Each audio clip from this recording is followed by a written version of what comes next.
Washington announced plans to station developmental hypersonic weapons in Europe, and Germany's defense minister announced plans to deploy U.S. long-range missiles to target Russia. The weapons deployed in Germany will include the Tomahawk cruise missile, which has an effective range of 2,400 kilometers and can strike Moscow. Moscow's deputy foreign minister said, "Without nerves, without emotions, we will develop, first of all, a military response to this new game." The German government is attempting to reintroduce a military draft to make Germany war-ready by 2025. With zero evidence, they make the radical claim that Russia is planning to invade Europe, but it was NATO forces that overthrew the government of Ukraine in 2014. It was NATO forces that were operating bioweapons labs around the Russian border.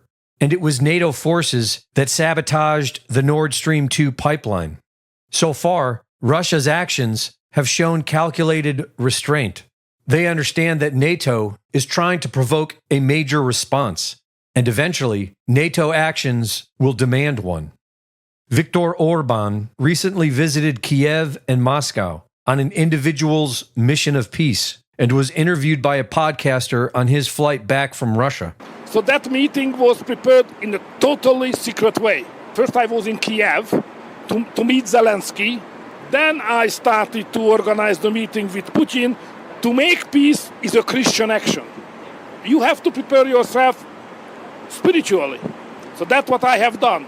Being convinced that this is the only way and that this is the duty I have to do now, because I remain the only Western leader.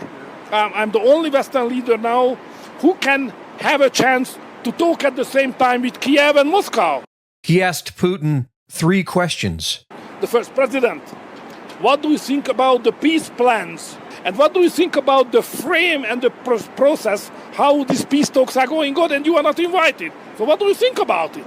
And he said that it's obvious that real negotiations cannot happen without the involvement of both parties. So whatever they are doing without him, it means nothing. They are still ready to communicate and negotiate and so on. My second question was, President, how do you see the chance to have a short, limited ceasefire earlier than the real negotiations on peace can start? And he said he's not optimistic on that. Zelensky said that he's not optimistic because the Russians would use it against the Ukrainians. Putin said that the Ukrainians would use it against Russia. And what did you say to him? I said, let's consider. I understand your argument, but think about it. And the third question was, I raised that, President, do you have a vision or even a plan how the security architecture of Europe will look like when the war is over? What is your plan? And said, we have a detailed plan.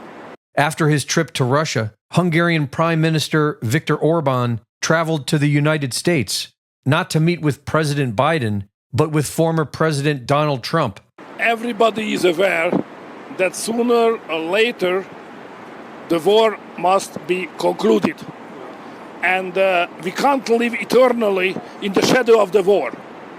So even those who are very committed to fight for Russia or for Ukraine, at the very bottom of their heart knows that, okay, we have to fight now, but sooner or later the peace should come because peace is a good thing. I mean, your mission this week is a case study in surprise. What is your essential takeaway from these 2 meetings? Are we closer to peace? What is your assessment of the results? Everybody is, and everything is rather bureaucratic. But if we consider this issue from a bureaucratic eyeglass, a bureaucratic approach, nothing will happen. Because peace cannot be generated by bureaucrats. It's impossible.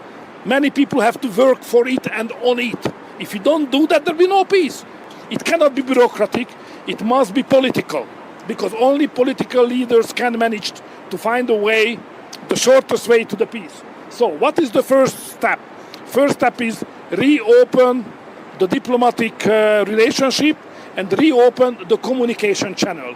That's happened today. So it's one important step forward. Reporting for InfoWars, this is Greg Reese.